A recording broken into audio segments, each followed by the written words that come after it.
नमस्ते दोस्तों, welcome to my channel Knowledge Liberates. मैं आज जो इस टॉपिक पे बात करूंगा वो ये है कि मुझे जो भी लोग ऐसे कमेंट सेक्शन पे या इंस्टाग्राम पे फेसबुक पे मैसेज वगैरह करते हैं कि मेरी ओसीडी मेरी ओसीडी मेरी ओसीडी ये है, मेरी ओसीडी वो है, आपने ये वीडियो तो बना दिया ईआरपी के लिए पर मेरी ओसीडी के लिए बनाओ, मेरी ओसीडी तो ऐसी है, मेरी ओसीडी तो वैसी है। एक तो भाई ये तुम्हारी ओसीडी नहीं है, ओसीडी सबकी है। क्यों कहाँ हमारे सर पे आ गई, बट ये मेरी ओसीडी कहना बंद करो। ये मेरी ओसीडी है, मेरी ओसीडी। ये जो जैसे हम स्पिरिचुअलिटी में भी ईगो वो कहते हैं ना, आई कि मेरा है ये, उसको अपने आप से हटाओ। मैं ये क्यों बोल रहा हूँ वो आगे मैं ये भी बताऊंगा। ये स्पिरिचुअल लेसन नहीं है, मैं कुछ से बाबा वगैरह नहीं बना हूँ बैठ के इधर।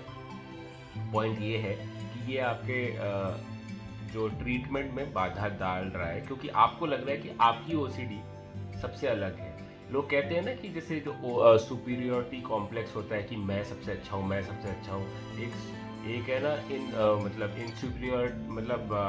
इन्फीरियोरिटी कॉम्प्लेक्स भी है। वो सुपीरियोरिटी कॉम्प्लेक्स के उल्टा है। इन्फीरियोरिटी कॉम्प्लेक्स भी एक काइंड ऑफ एक वो है कि मैं सबसे गंदा हूँ लाइफ में, मैं सबसे खराब हूँ, मैं सबसे खराब हूँ। तो भी वो आदमी दूसरों से तो अलग ही बना रहा है ना। जो सुपीरियोरिटी कॉम्प्लेक्स है, जिसको बहुत वो है कि मैं बहुत सबसे अच्छा हूँ दुनिया में, मतलब दुनिया से सबसे ज़्यादा अच्छा हूँ, तो वो दुनिया से अलग दिखा रहा है अपने आप को, ठीक है। बट जो इन्फीरियोरिटी कॉम्प्लेक्स वाले लोग भी कि मैं दुनिया से भी अलग हूँ क्योंकि मैं दुनिया से सबसे खराब हूँ। तो जो बेसिकली जो दो अति होती है वो अक्सर एक समान होती है। मतलब जो टू एक्सट्रीम्स है दे आर क्वाइट सिमिलर। एक एक्सट्रीम अच्छे वाला है, गंदे वाला है, तो जो अच्छे वाला है उसको लगेगा कि मैं सबसे अच्छा हूँ, बट जो गंदे वाला है वो कह रहा है कि मैं सबसे गंदा हूँ। तो दोनों वो है, तो दोनों सेम ही, बस वो यूज़ डिफरेंट चीज़ों को कर रहे हैं कि मैं सबसे अच्छा हूँ, मैं सबसे गंदा हूँ। अब जो हम ओसीडी में ये चीज़ कैसे आती है कि आप जब आपको लगता है कि मेरी ये तो ठीक है, आपने ईआरपी बता दिया, एक्ट बता दिया, बट मेरी जो ओसीडी है वो तो इस पर काम ही नहीं करेगी क्योंकि मेरी ओसीडी तो अलग है, मेरा तो वैसा है वो है। बेसिकली आप अपने ट्रीटमेंट के लिए तैयार ही नहीं हो करने के लिए, क्योंकि आपको लगता है कि जो ट्रीटमेंट है वो तो बेकार हो जाएगा, क्योंकि बेकार हो जाएगा क्योंकि मेरी ओसीडी तो अलग है।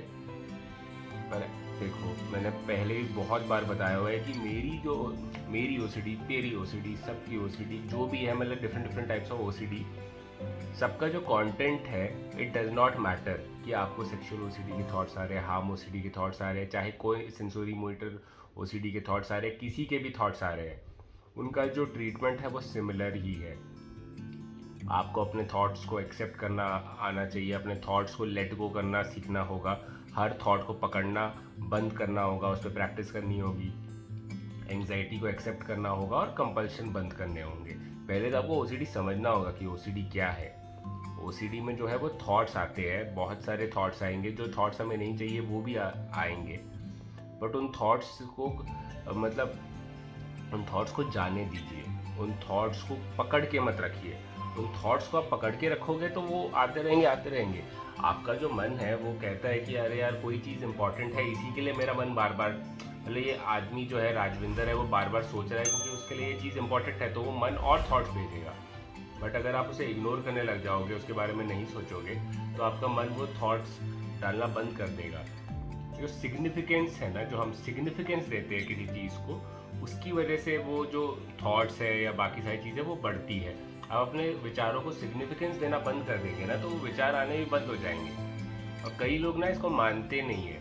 अभी देखो, मैं एक्सपीरियंस और इंटेलेक्चुअल दोनों, मैंने काफ़ी किताबें पढ़ी है ओसीडी के बारे में, ओवरकमिंग इंट्रूसिव थॉट्स पढ़ी है, एक्सेप्टेंस एंड कमिटमेंट तरह की पूरी किताब पढ़ी है, सेमिनार्स अटेंड किए हैं, तो मैं नॉलेज से ही बोल रहा हूँ। और मुझे ओसीडी है, मैं ओसीडी मैनेज कर रहा हूँ, तो मुझे एक्सपीरियंस भी है। तो ये दोनों चीज़ें यूज़ कर रहा हूँ मैं। आप अपने डॉक्टर साइकियाट्रिस्ट के पास भी जा सकते हैं, डॉक्टर साइकियाट्रिस्ट भी आपको हेल्प करेंगे, ठीक है। तो उनसे आप मेडिसिन लीजिए, उनसे काउंसलिंग लीजिए, ठीक है। एक्ट थेरेपी, ईआरपी थेरेपी, सबको साइकियाट्रिस्ट साइकोलॉजिस्ट सबको आता है। अच्छे साइकियाट्रिस्ट और साइकोलॉजिस्ट है इंडिया में।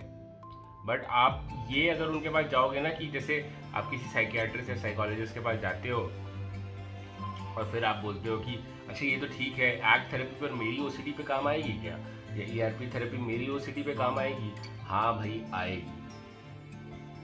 तुम्हारी ओसीडी कोई अलग नहीं है, चाहे तुम्हें कैसे भी थॉट्स आ सकते हैं। बेसिकली ये हो गया है कि कोई जो चीज़ है जो तुम्हारे लिए इम्पोर्टेंट है,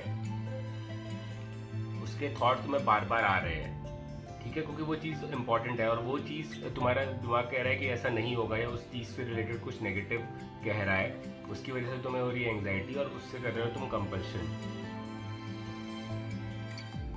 सेंसोरी मीटर ओसीडी में भी अगर आपको जैसे कोई हमारे बॉडी में जैसे थूक है या जीभ है, उस पर ध्यान जाता है बार बार। अब जब ध्यान जाता है तो आपके दिमाग में थॉट आता है ध्यान क्यों जा रहा है, ध्यान नहीं जाना चाहिए, और उससे आप ट्राई करते हो कि ध्यान ना जाए, उससे बढ़ती है एंग्जाइटी। आप कंपल्शन कर रहे हो कि आप अपना ध्यान हटाने की कोशिश करते हो, कुछ और करने की कोशिश करते हो। जब वो थॉट आ रहा है या वो सेंसेस उधर आ जा रहे हैं तो उसको जाने दीजिए। जैसे हम बैठते हैं और हम खुद से, मैं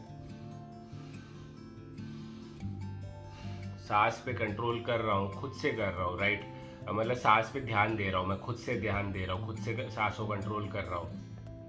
अब मैंने सांस पे ध्यान दिया, सांस पे ध्यान देके बंद करके मैं सीधा अभी कैमरे पे ध्यान दे रहा हूँ, तो वो जो अटेंशन है, जो मेरा ध्यान है, वो मेरे हाथ में है ना। ये चीज़ आपको समझना बहुत ज़रूरी है कि जो ये ध्यान है वो आपके हाथ में है। हम लोग क्या करते हैं कि ओसीडी जो है हमारा ध्यान हमसे छीन लेता है, वो है ना, हमें ध्यान वो देता नहीं है। मतलब कि बेसिकली हमें ऐसा लग जाता है कि जो हमारा ध्यान है वो हमारे हाथ में ही नहीं है, पर ऐसा नहीं है। आपका जो ध्यान है आपके हाथ में है। मैं चाहूँ तो इधर देख सकता हूँ, उधर देख सकता हूँ, या मैं दिमाग में अभी मैं वीडियो के बारे में सोच रहा हूँ और अब मैं कैमरा की तरफ देख रहा हूँ, पर मैं सोच रहा हूँ कि लंदन में ब्रेकफास्ट में क्या लोग खाते होंगे। सुबह का टाइम है, ब्रेकफास्ट वगैरह करने का मन कर रहा है। तो ये सब यार दिमाग की ये सारी चीज़ें है यार। दिमाग जो है वो हमें पागल बनाता रहता है। दिमाग को समझो, दिमाग को समझोगे तो फिर दिमाग को क्या कर पाओगे, मैनेज कर पाओगे। कंट्रोल तो नहीं कर सकते, दिमाग कंट्रोल नहीं होगा, आपको थॉट्स बार बार आते रहेंगे, पर आप मैनेज कर लोगे। आपको थॉट्स वगैरह आएंगे तो भी आप उस पर ज़्यादा, उसकी वजह से आपको स्ट्रेस नहीं होगा। मेन चीज़ है कि लोगों को स्ट्रेस होने लगता है, लोगों को स्ट्रेस होने लगता है कि यार ये इतना वो है कि मतलब इतने थॉट्स क्यों आ रहे हैं, मुझे ये थॉट्स नहीं आने चाहिए।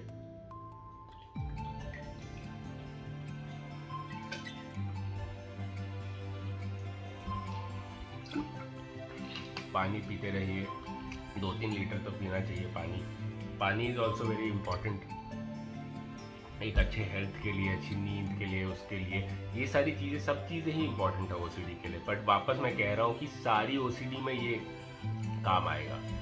अब ये तो नहीं है ना कि कोई आदमी मोटा होता है तो वो बोलता है कि तो डॉक्टर ने बोला हेल्दी खाओ, तो कौन सा वाला हेल्दी, नहीं मैं तो वैसा वाला मोटा हूँ, मैं तो पिज़्ज़ा खा खा के मोटा हुआ हूँ, तो मेरे पे तो दूसरा कुछ होगा। पर ऐसा नहीं है, जो पिज़्ज़ा खा के मोटा हुआ है या जो दारू पी के मोटा हुआ है, चाहे कैसे भी मोटा हो, तो वो जो है उस पर जो ट्रीटमेंट होगा वो ओवरऑल एज अ ह्यूमन हमारी बॉडी एनाटॉमी एंड हमारे बेसिकली हमारा ब्रेन जो वर्किंग है वो सिमिलर ही है, तो सब पे सेम चीज़ें ही काम आती है। तो आप भी ये भूल जाइए कि मेरी ओसीडी, तेरी ओसीडी, सबकी ओसीडी, ये मेरी ओसीडी ऐसी है, ये तो उसकी ओसीडी है, पर मेरी ओसीडी तो वैसी है, उसका बताइए, ये बताइए। मैं हर उस पर यही बताता हूँ कि आपको समझना होगा कि आपके ऑब्सेसिव थॉट्स कौन से हैं। ऑब्सेसिव थॉट्स जो आपको है, जो बार बार आ रहे हैं, जिसकी वजह से एंग्जाइटी हो रही है, उनको पहचानो, उन पे ईआरपी और एक्ट थेरेपी यूज़ करो। चाहे वो उसका कंटेंट, चाहे वो किसी भी विषय पे आ रहे हो विचार, पर आप अगर एक्ट थेरेपी, ईआरपी थेरेपी और मेडिसिन, देखो डॉक्टर के पास भी जाइए, वीडियो देखिए ठीक है, पर डॉक्टर के पास भी जाइए, समझिए अपनी बीमारी को। ओसीडी को पहले समझना बहुत ज़रूरी है। चैनल का नाम नॉलेज लिबरेट्स है कि ज्ञान से ही हमें आज़ादी मिलेगी। तो मैं आपको ज्ञान देता हूँ, पर उसको आपको यूज़ भी करना होगा, उसे अप्लाई भी करना होगा। ज्ञान आपको कितना, आप यूट्यूब खोलो, आपको 100 वीडियोज़ मिल जाएंगी यार, कितने, तो आपको कितना ज्ञान चाहिए सब मिलेगा, और उसको आप अप्लाई भी करो ना। आप अप्लाई नहीं करोगे तो कैसे होगा वो? तो आप अप्लाई करिए अपने थॉट्स को, ठीक है, अपने जो आपने सीखा है उसको, ठीक है। आर्ट थेरेपीज़ को, मेडिसिन आप लीजिए, अगर आपको डॉक्टर दे रहे हैं तो ये ओसीडी ठीक हो जाएगी, टाइम लगेगा, ठीक है। बट और अब कमेंट सेक्शन में ये नहीं आना चाहिए कि यार मेरी ओसीडी को कितना टाइम लगेगा ठीक होने में, इसकी ओसीडी तो ऐसी है, हम ओसीडी में 3 महीने लगते, सेक्सुअल ओसीडी में 4 महीने लगेंगे। ऐसे सब मत करना। देखो सारी ओसीडी ऑन एन एवरेज 3-4 महीने में काफ़ी मैनेज हो जाती है। आपको काफ़ी रेगुलरली ट्राई करते रहना होगा वो। और मैं थोड़े डार्क सर्कल्स और ये थोड़ी शक्ल ऐसे है क्योंकि मैं थोड़ा जल्दी उठा हूँ और मुझे टाइम मिला तो मैंने वीडियो बना दिया। तो आपको स्ट्रेस लेने की ज़रूरत नहीं है कि अरे सर की ओसीडी वापस आ गई है, ये वो, ये नींद की वजह से है। ओसीडी तो मैंने जो रखी है, ठीक है, तो आप ये टेंशन मत लीजिए। ये सब वीडियोस वगैरह बनाना मुझे पसंद है, तो मैं कभी भी मुझे टाइम मिलता है मैं बना लेता हूँ, अपना टाइम ढूंढ ढूंढ के बना लेता हूँ। तो वही चीज़ें हो ना, इंटरेस्ट हो तो आदमी कुछ भी कर लेता है, इंटरेस्ट नहीं हो तो चाहे आदमी को बोले कि ये काम करो आपको 1 करोड़ रुपया मिलेगा, तो वह 2 महीने करेगा, 3 महीने करेगा, पर उसका दिमाग अगर उठ गया तो तभी तो लोग 1-1 करोड़ की नौकरी छोड़ के आ जाते हैं 1-1 साल में। मे भी 2-3 महीने में नहीं छोड़ेगा, पर 1-1.5 साल में बोलेगा कि अरे अभी तो बहुत पैसे बना लिए, अभी छोड़ दो। इंटरेस्ट इज़ इम्पॉर्टेंट, तो इंटरेस्ट आप अपने में लीजिए। इससे बड़ा इंटरेस्ट क्या होगा कि आपकी ओसीडी जो आपको ये बीमारी है आपको ठीक करोगे तो आपकी लाइफ इतनी बेहतर हो जाएगी। उस इंटरेस्ट से आप डिसिप्लिन लाइए अपनी लाइफ में और डिसिप्लिन तरीके से चीज़ें करिए तो ये ठीक हो जाएगी। ठीक है, धन्यवाद, टेक केयर।